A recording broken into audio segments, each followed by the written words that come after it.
at 1 o'clock. They changed the time for some reason. We got UL Lafayette, who's 1-1, showing number 25 Missouri, who's 2-0. Missouri favored by 27.5 points on ESPN+. Walker Howard for the Raging Cajuns has gone 10-22, thrown for 88 yards, 0 touchdowns, 1 interception. Bill Davis had 30 carries for 190 yards and 2 touchdowns, and Shelton Sampson Jr. has had 5 catches for 63 yards. Bo Perbula has gone 53-67, thrown for 617 yards, 5 touchdowns, 0 interceptions. Ahmad Hardy's had 35 carries for 212 yards and 2 touchdowns, and Kevin Coleman Jr.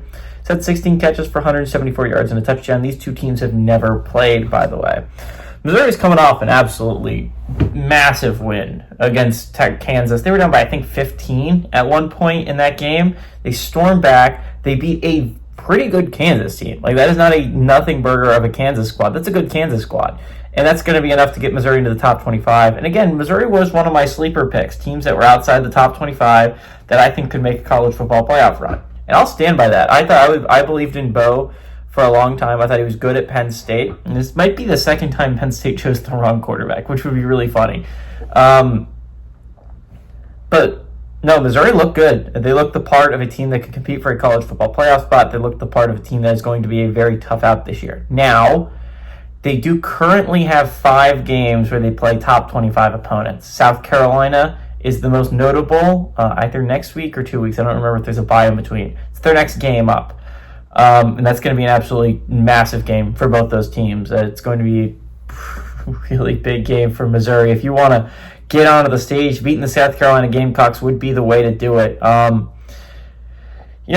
This Missouri team has looked really good so far. Again, the Kansas is what stood them out to me. Central Arkansas, anyone beats Central Arkansas. Sorry, it's just not that impressive of a win. But going and beating a good Kansas team like they did, finding a way to stay in that football game and finding a way to win that game was so big for this Missouri program. UL Lafayette, again, I've been saying this for a while. I think the team that goes to the college football playoffs is going to have at least one loss.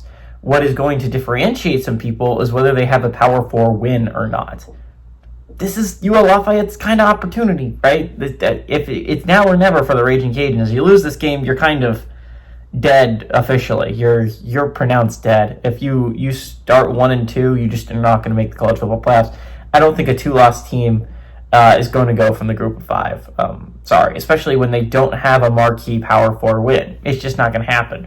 So you're looking at this from a Raging Cajuns perspective. This is a game you kind of have to have. For Missouri, this is a game you must have, right? You have 5 games where you play ranked opponents in the SEC, and you got to go 3-2 in those to begin with. You cannot be adding yourself more heartache by losing to a team like the Raging Cajuns, and I don't think they will. I think Missouri's a good enough team, especially 27.5 points spread is indicative. I like the Tigers to win. I like the Tigers to cover at home.